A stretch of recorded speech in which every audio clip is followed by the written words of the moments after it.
Hello, and welcome to today's daily news report where I cover all the biggest stories affecting your wallet, life, and money today. You watch this channel each day because I keep you in the loop on what's really going on in Washington, D.C.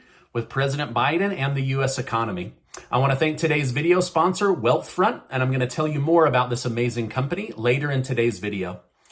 All right, let's start off with the first piece of good news that could lower the price of gas later this summer versus increasing it like many economists have been predicting. This might be the key piece of information that they've been missing.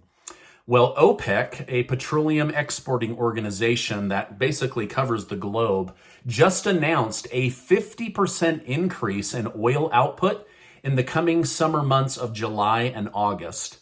Initially, they plan to release 400,000 barrels of oil per day, but they've agreed to increase that to 648,000 barrels per day.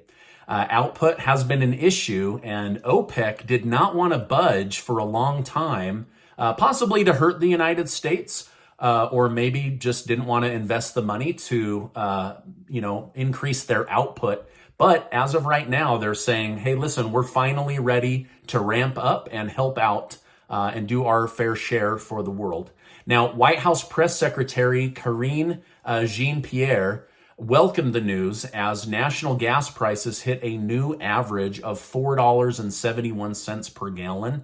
Gas has basically been going up faster than my blood pressure. And so it's nice to now hear, wait a minute, there's going to be a massive influx of oil on the global market, which could meet that demand and bring those prices down. So it's not clear how that will affect or how much it will affect, but I wanted to share that good news with you today. Now, sadly, right now, many parts of California are paying over $8 a gallon, especially in Southern California. That means that these gas prices per gallon are higher than minimum wage, which is making a massive negative impact on lower income individuals' monthly budgets. So this should come as a breath of fresh air to get those gas prices down, and it could not come fast enough. So let's all keep our fingers crossed that that is what happens. After President Joe Biden released his plan to combat inflation, Democrat Representative Ro Khanna of California was critical and offered his own plan. He said, "To meet the moment, Mr. Biden should convene an emergency task force empowered to lower prices and address shortages. We need an all-out mobilization, not just a few ad hoc initiatives reacting to headlines." So Representative Khanna says the Democratic Party needs to be bold and fix issues instead of placing blame somewhere else. I completely agree with this. Now, this is true, but it's interesting that Representative Ro Khanna has been parroting all of the same talking points as other Democrats and supporting Biden right up until Senator Bernie Sanders said he would support Ro Khanna for president. Now, Representative Khanna has been critical of Biden publicly much more than he has in the past. Notice in the quote, he called him Mr. Biden. He didn't even call him President Biden. Now, to President Biden's credit, he did just release a $368 million package that will improve rail infrastructure. White House Infrastructure Coordinator Mitch Lanrue said this allows trains to go faster and get goods to markets safer and cheaper. So even though Biden's plan isn't the most bold, he is taking steps that could have a real effect on lowering the cost of everyday goods, which is a good step for the United States right now. Now, I have a lot more to share with you and some other good news, but first let me tell you about today's video sponsor. I want to thank today's video sponsor, Wealthfront. Have you wanted to get involved in investing your money in major U.S. companies or a particular sector but didn't know how or felt intimidated? Well, Wealthfront makes it easy and hands-off. Not only was Wealthfront voted the best robo-advisor of 2022 by Investopedia, but also by NerdWallet. Nearly 500,000 people have trusted Wealthfront and their automated software to invest their money long-term based on age, goals, and risk tolerance. You can jump into one of Wealthfront's recommended portfolios of ETFs or create your own bundle of investments going after healthcare, technology companies, or even ride the green energy wave. Plus, Wealthfront will automatically rebalance your portfolio and look for ways to lower your tax bill with no effort from you. The software will make educated suggestions for your money, but at the end of the day, you let the software know which direction to go. With Wealthfront, the first $5,000 you place with them is managed for free if you sign up through my link. So what are you waiting for? Follow the link wealthfront.com/Gardner to learn more. They're a great company and I know you're going to love them. All right, now let's get back to today's news update. As President Biden works to forgive some student loan debt, Democrats are starting to worry it could backfire on him.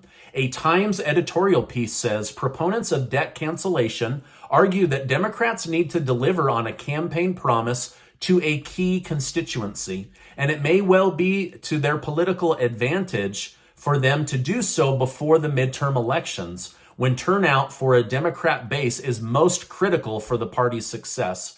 And basically goes on to say that voters need to feel that they're being treated fairly. Otherwise, this could have backlash at the polls. And here's what I mean. Now, this is the key factor many Democrats don't consider. Many elections are won or lost based on independents, not based on Republicans or Democrats. So right now, independents are on the fence about what they want President Biden to do. If they feel that they're treated unfairly, then they're not going to vote Democrat. They're actually going to swing red and they're going to go with Republicans. So it might come down to how many independent voters want student loan forgiveness versus the general public. So anyway, this is just something that they need to take into account as they're trying to lay out their cards perfectly going into the midterm election. Yesterday, the Biden administration announced they will use $5.8 billion to forgive student loans for students that attended the now bankrupt Corinthian College. The college was a total fraud, so the U.S. government is stepping in to forgive that debt. So for those of you that are waiting on student loan debt forgiveness, this shows them playing their cards and showing that they are, in fact, willing to forgive some student loan debt. So this could be a step in the right direction for those of you that are hoping for student loan forgiveness. And for those of you that are against it, it also doesn't mean it's going to happen, right? So I'm trying to stay neutral on this. I know some of you really want it and others are very bitter about feeling unfairly treated. Food, fuel, and inflation continue to be the top concerns among Americans as we head into the election cycle. Heck, every day, right? It's not just about the election. But I am hopeful that by fixing these supply chain problems, that the government will be able to get things flowing again, and that will bring the price of everything down. However, I have to be honest. The fact that the government is involved makes solving this problem a little bit iffy for me, right? Like, hey, I'm from the government. I'm here to help you. That was Ronald Reagan's thing to say. Don't rely on the government. They're not reliable, right? So anyway, right now we're all dependent and reliant on the U.S. government to fix this problem. So let's hope good things and cheer them on. In money news, gold is moving up as increased worry over inflation continues. However, many analysts are saying that EFTs might be nearing their bottom, while individual stocks could see more value drop depending on the jobs report and the CPI later this month. So just something to keep an eye on. These ETFs, they basically cover the entire market or a giant sector of the market versus just one company. And that's why casting a wide net with these ETFs usually pays off more in the long run than betting on an individual stock and hoping that it shoots to the moon, right? All right, now an opinion piece on the Hill has been published offering a theory that former President Donald Trump won't run again in 2024 and that he's leading people on. They use documentation from Trump's family members saying that his father drilled into the children that winning was the only option. And so that's why Donald Trump is probably not going to run because they say his ego or his fear of losing might get in the way. Now, Roger Stone, a friend of Trump that he pardoned in 2020, gave his thoughts. He said, I think he wants to run, is inclined to run, and has not made a decision to run. If he chooses to, I don't think he could be stopped for the nomination, and I would be there for him. This is a precisely accurate reflection of my conversations with him on this topic. So what do you think? Is Trump going to run in 2024, or is his ego or his fear of losing going to keep him out of the election and he'll just pick people to run for his party? Let me know your thoughts in the comments. You know, I always love hearing from you. While some question Trump's waning popularity or growing popularity, President Biden's popularity continues to go down. It doesn't help his image that this coming weekend, the long weekend, that he'll be going to the beach all weekend long. The Bidens will be staying at their multi-million-dollar beachfront property, where they recently had a $445,000 security gate put up using taxpayer money based on recommendations from the Secret Service. Now, while the president should be able to take time off, many say you're taking time off while the average American doesn't have that luxury and doesn't have the extra money to do that. So is this a good move or a bad move? I don't know that he cares. They're going on the vacation either way, but wanted to let you know what the president is doing. Here's what's going on with the Pentagon. The Pentagon admits that they are walking a fine line now with the amount of money, equipment, and intel assistance they've been giving to Ukraine. And Russia is also very aware of all of this extra help.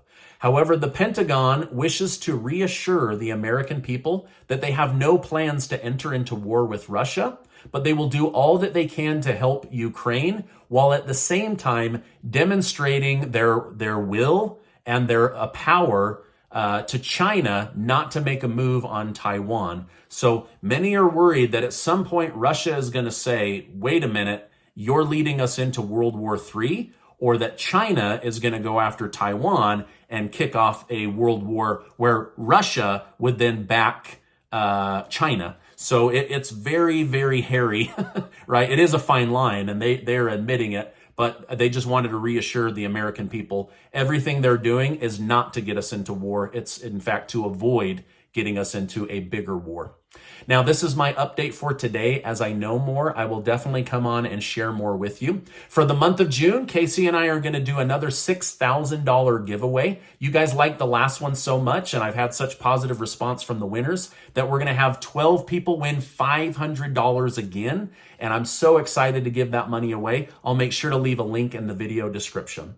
Also, make sure to check out Wealthfront, such an amazing company. And like I told you, they specialize in ETFs that have robo-advisors, and those ETFs almost always outperform individual money managers. And so it's something definitely to check out. They're a great company.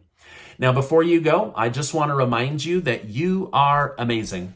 And I appreciate you being in my community. And I'll see you on the next video.